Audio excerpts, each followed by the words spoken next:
I've had a few people ask me what I use on my master output or master bus. So I'm just going to show you what I use, why I use it, and give you some audio examples with and without each of these plugins. I'm going to start off with a sound from the original Pete's Patches collection. I'm using this sound because it's a pad that I use most of the time. It's my default pad, and it has a big spectrum of sound, a lot of bottom end, a lot of top end, that kind of thing. So I'll just explain all these plugins separately and why I use them. So the first one is just a simple gain plugin from MainStage. I've got it set at -6 dB.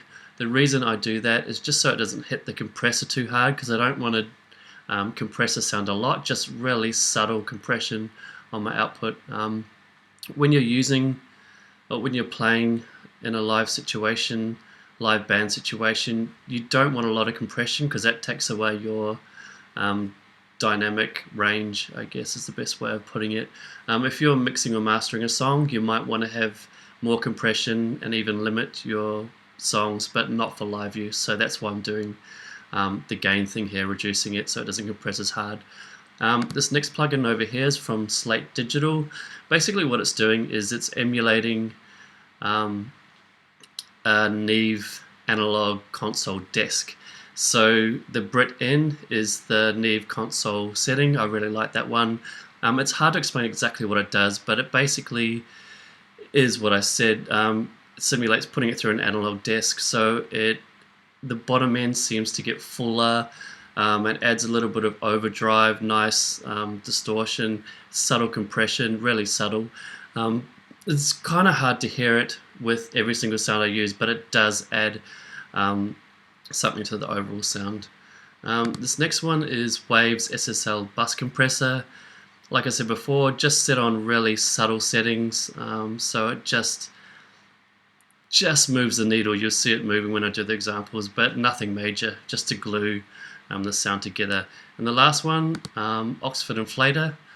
Basically, this is a tube amp, kind of tube preamp type plugin, I guess is the best way to explain it. Yeah, it's hard to explain again exactly how this plugin works, but it's like a subtle tube preamp, so it's adding subtle musical distortion, which makes the sound you're putting into it sound a little bit louder and fuller, and you'll probably hear that when I do the audio examples. Okay, let's start from the beginning.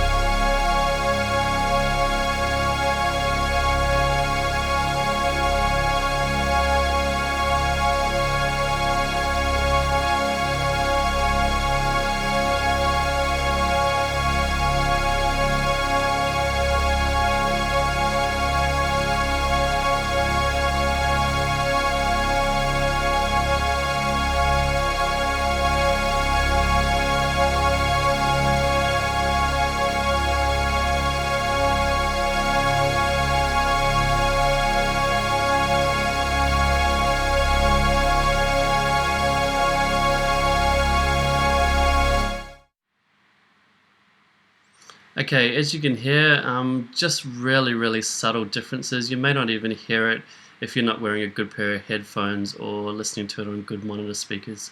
I'm going to do the same thing, just with the piano this time. The piano I'm using is one that I've just bought from Production Voices. It's a sample of a Yamaha C7.